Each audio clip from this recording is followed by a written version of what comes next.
Student, today we will discuss about the external surface and features of heart, right? First of all, you have to see what are the structures present over here. So this is a specimen of heart along with the root of the great vessels. So first, let us identify the vessels. See, this is the pulmonary trunk. You can see this structure is the pulmonary trunk. This is the aorta, ascending aorta and the arch of aorta along with the three branches from right to left, that is the brachiocephalic trunk. This is the left common carotid and this is the left subclavian. Fine. So this is pulmonary trunk and this is the aorta with its three branches. Now, this is in the anterior surface, on the anterior surface of heart. Come to the posterior surface of heart. So you can see here, there is a collapsed structure. This is the superior vena cava. There is a collapsed structure. This is a superior vena cava. If I put my forceps within the superior vena cava, it will reach into the right atrium. Okay, so if I put my forceps within the superior vena cava, it will reach into the right atrium. So the tip of the forceps is now within the right atrium. This is the opening of the inferior vena cava. We have cut it. This is the opening of the inferior vena cava. Now, these two are the upper pulmonary veins. These two opening, these two are the upper pulmonary veins. Upper pulmonary veins. These two are the upper pulmonary veins. And just below these two are the lower pulmonary veins. So all the four veins, upper two pulmonary veins and lower two pulmonary veins, they are opening into the left atrium. And the superior vena cava and the inferior vena cava, they are opening into the right atrium. Now, come to the specimen. So in the examination, you have to tell like this. This is a specimen of heart along with the root of the great vessels. Okay. Now, heart, you know, all of you know, heart is a hollow muscular organ covered by the pericardium and situated in the middle mediastinum, opposite second to sixth or say third to sixth costal cartilage and the T5 to T8 thoracic vertebra. Fine. Now, what are the surfaces, borders and the different parts of the heart? First, heart has one apex. So, see, this is the apex of the heart. So, when you are holding the heart, you put the apex on your index finger. So, I am keeping my right index finger on the apex. This is the apex of the heart. It is directed downward, forward and to the left. Right? Downward, forward and to the left. And mind that it is formed by only and only by the left ventricle. Okay. So it is formed only and only by the left ventricle. It is directed downward, forward and to the left. And what is the situation? What is the position? It is situated from the midline 9 cm away from the midline and in the fifth intercostal space. Okay. And here we can feel clinically apex beat. So what is apex beat? Apex beat is the upthrust felt during the contraction of the ventricle, and the position is 9 cm or 7 to 9 cm away from the midline, just medial to the left nipple at the fifth intercostal space. Okay. So this is apex, clear? Now, second part of the heart is the base. So heart has one apex, one base posteriorly I am coming, three surfaces, one sternocostal surface, one diaphragmatic surface below and one left surface, and three borders, one right border, one inferior border and one left border. I will come one by one. So I have described apex. Now come to the base. Base is actually the posterior surface of the heart. So see, if this is apex, I am turning the heart like this, okay, and this part is the base. This part is the base. So base is, say, just opposite to the apex. Apex is directed downward, forward and to the left, and base is directed upward, backward and to the right. If I hold this heart in the anatomical position, this is the anatomical position, apex is directed downward, forward and left, and base is directed upward, backward and to the right. So this is the base. Base is the most fixed part of the heart. Base is the most fixed part of the heart. It is on the posterior aspect. Mind that it is not on the inferior aspect. It is on the posterior aspect, and it is formed by the two atrium only, left atrium and right atrium. 2/3 of the base is contributed by the left atrium and 1/3 by the right atrium. Now, how can you know that which part is best? Base by the openings of the great veins. So see, this is the superior vena cava, as I told you. This is the inferior vena cava. Actually, you have cut the atrium, that's why this is open. So this is the opening of the inferior vena cava. This is the opening of the superior vena cava. Okay, these two are opening into the right atrium. Fine. So this is right atrium, and these are the four pulmonary veins, as I have told you. These two are the lower and these two are the upper pulmonary veins. So this part is the base. Now what is the boundary of the base? They are draining into the left atrium. Now what is the boundary of the base? Base is bounded above by the upper border of the left atrium. Okay. Below by the posterior part of the atrioventricular groove. There is a groove between the atrium and the ventricle, that is called atrioventricular groove. So below by the posterior part of the atrioventricular groove. On the right side by the right border of heart. So what is right border of heart?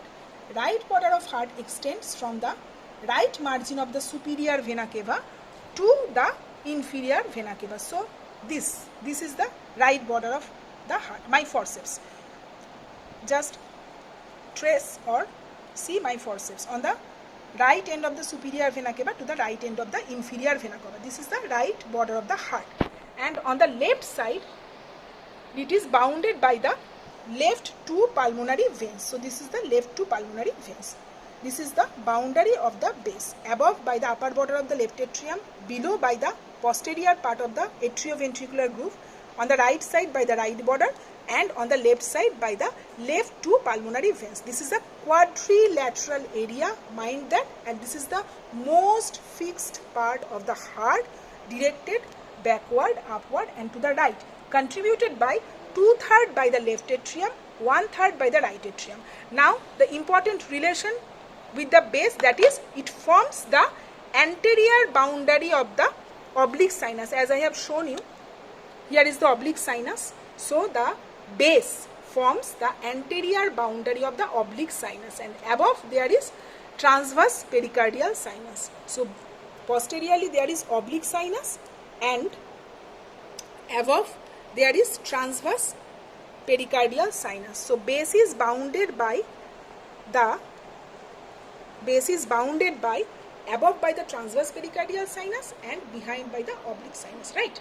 So this is about apex and base. Now the surfaces. See, anteriorly this is sternocostal surface. Okay, before that I will explain the borders. So three borders I have told you. One is right border, one is inferior border, one is the left border. Right border, it extends from the right margin of the superior vena cava. It extends from the, this is the superior vena cava. So from the right side of the superior vena cava to this is the opening of the inferior vena cava. So this is the right border of heart. See, this is not the right border of heart. This is the right border of heart. So you can see right border of heart from the opening of the, this is superior vena cava, from the right end of the superior vena cava to the opening of the, here is inferior vena cava opening below. So this is the right border of heart. and right border of heart. See here, you can also see this is the opening of superior vena cava, this is opening of inferior vena cava. So this is the right border of heart. When you are showing right border, you use your index finger. This is a convex border like this. This is the right border of heart. And right border is formed by what? Right border is formed by the right atrium only, because you see this is on the posterior aspect. So it is formed by right atrium only. Okay. And this right border separates what? Right border separates the base, posteriorly, that is base, from the sternocostal surface. Next is inferior border. Inferior border, it starts from the opening of the right end of the inferior vena cava. From here up to the apex, this is the inferior border. From the right side of the opening of the inferior vena cava, this is inferior vena cava opening. So from the right side of the inferior vena cava opening up to the apex, this is the inferior border, and this separates the sternocostal surface from the diaphragmatic surface, right? Next is the left border. So left border, it is from the left auricle, that is the left auricle. Here is the left auricle. So from the left auricle to the apex of the heart, this is the left border. It separates the sternocostal surface from the left surface. Now come to the surface. The inferior border is formed by the right ventricle and only a little part by the left ventricle near the apex. So mainly by the right ventricle, a small part by the left ventricle, and near the apex there is a notch. There is a notch near the apex. This notch is called incisura apicis cordis. Incisura apicis cordis. This notch on the inferior border. Now left border, it extends from the left auricle, this is the left auricle, to the apex. So this is the left border. It separates the sternocostal surface from the left surface, and it is formed by the left auricle, left atrium, and mainly by the left ventricle. Okay. So this is about borders. Now coming to the surface, anterior surface or sternocostal surface. So this surface is anterior surface or sternocostal surface. Here this surface is the anterior surface or sternocostal surface. It is bounded or limited on the right side. It is bounded or limited on the right side by the inferior border. It is separated from the diaphragmatic surface by the inferior border. It is separated from the left surface by the left border, and this is formed mainly by the right ventricle, 2/3 by the right ventricle, 1/3 by the left ventricle. Okay, and one important feature on the sternocostal surface, that is the anterior interventricular groove. You see, and in the anterior interventricular groove we can see one artery. What is the artery? This is the anterior descending branch of the left coronary artery, along with a vein, that is the great cardiac vein. Okay, so this is the anterior descending branch of the left coronary artery with the great cardiac vein. So this is the sternocostal surface. Mind that it is 2/3 formed by the right ventricle, 1/3 by the left ventricle. Next is the left surface. So this is the left surface. It is separated from the sternocostal surface by the left border and from the diaphragmatic surface by an ill-defined border. Okay, an ill-defined border which extends from the apex up to the atrioventricular groove. So this is the left surface, and left surface is mainly formed by the left ventricle and a little part of the left atrium and auricle. So this is the left surface. Next is the diaphragmatic surface. So the heart is now placed on my palm. So this surface which is in contact with my palm, this surface is the diaphragmatic surface, because you know heart is situated above the central tendon of the diaphragm. So as it is related to the diaphragm, this is the diaphragmatic surface. And this diaphragmatic surface is formed by 2/3 by the left ventricle and 1/3 by the right ventricle. And here there is a groove that is called posterior interventricular groove. And in the posterior interventricular groove, what is the content? The content is posterior interventricular branch of the right coronary artery and one vein, that is the middle cardiac vein. Okay, so this is the content of this groove. Now, so this is about sternocostal surface, diaphragmatic surface and left surface, and we have discussed about right border, inferior border and the left border. Now, one important thing, that is the atrioventricular groove. So what is atrioventricular groove? Atrioventricular groove is a C-shaped structure which is deficient anteriorly. So this is a C-shaped structure and deficient anteriorly due to presence of this pulmonary trunk and the aorta, ascending aorta, and posteriorly it is continuous. So it is separating the ventricle from the atrium. Anteriorly it is divided into two halves, right half and left half, and posteriorly it is continuous. So the important question is that what is the content of this atrioventricular groove? So right half of the atrioventricular groove, it contains the right coronary artery, okay, and left half of the atrioventricular groove, it contains the trunk of the left coronary artery and circumflex branch, and also the ending of the great cardiac vein and the starting point of the coronary sinus. Now coming to the posterior part of the atrioventricular groove. So between the atrium and the ventricle, this part is the posterior part of the atrioventricular groove. This part is the posterior part of the atrioventricular groove. You see? And what is the content? The content is the coronary sinus, that is the most dilated venous channel of the heart, and the anastomosis of right and left coronary artery. Okay. And regarding this, one important thing, what is crux of heart? So crux of heart is a meeting point of interatrial septum, interventricular septum and the posterior part of the atrioventricular groove. So that is somewhere near here. Meeting point of interatrial septum, interventricular septum and the posterior part of the atrioventricular groove, that is the crux of the heart. And here in the crux of the heart there is the anastomosis of the right and left coronary artery. Okay, so here in this specimen you can see there will be interatrial septum, here will be interventricular septum and atrioventricular groove. So over this point there will be crux of heart. Okay, so thank you.